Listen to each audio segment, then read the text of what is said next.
Digamos que uma pessoa chegou a certo nível de consciência nesta vida e escreveu alguns livros sobre seu caminho. É possível que ela dê continuidade à sua obra em vidas posteriores? Sem dúvida nenhuma. Grandes almas ou seres que vivem hoje, por exemplo, elas estudam obras que elas mesmas escreveram no passado. Isso é um fato concreto dentro da gnose, do gnosticismo. E também é um fato bastante conhecido para aqueles que já despertaram um pouco a sua consciência. Então, não se surpreenda com isso e nem com a naturalidade com que isso acontece. Muitas pessoas se prepararam para receber a iniciação nessa vida escrevendo livros em vidas anteriores, falando exatamente da espiritualidade, ou da iniciação, ou do caminho esotérico. Isso é bastante comum. Quer dizer, bastante comum em termos porque são poucos os que realmente conseguem fazer isso. Então é comum entre esses que estão no caminho, estiveram no caminho e que persistem no caminho desde há milhares de anos. É nesse sentido.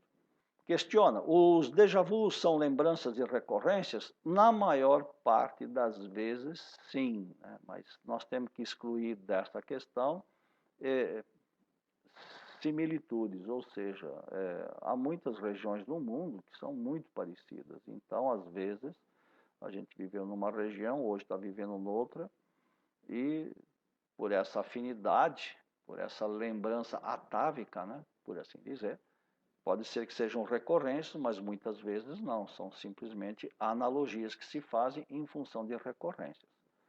Mas, se estamos nos referindo, por exemplo, a acontecimentos, aí independe do cenário. Nós fazemos as mesmas coisas independente do país aonde estivermos, aonde renascermos. E dar-se conta, às vezes, opa, parece que eu já fiz isso anteriormente, é porque de fato fez. Talvez ele não se dê conta ainda onde isso ocorreu, ou em que região, em que país ou nação isso foi feito. Mas, sem dúvida nenhuma. E o mestre, inclusive, em alguns dos seus livros, ele fala de egos muito antigos, e ele até menciona isso, de que alguns egos decoraram tão bem o seu papel que sabem exatamente com quem vão casar, a idade com que se casarão, quantos filhos terão, que tipo de casa irão habitar e assim por diante. Então, esses egos já decoraram o papel que tem a cumprir nessa vida. Agora, aqui nós estamos falando sempre de consciência, nós estamos falando da alma, estamos falando da parte interior, aquilo que realmente é nobre dentro de nós.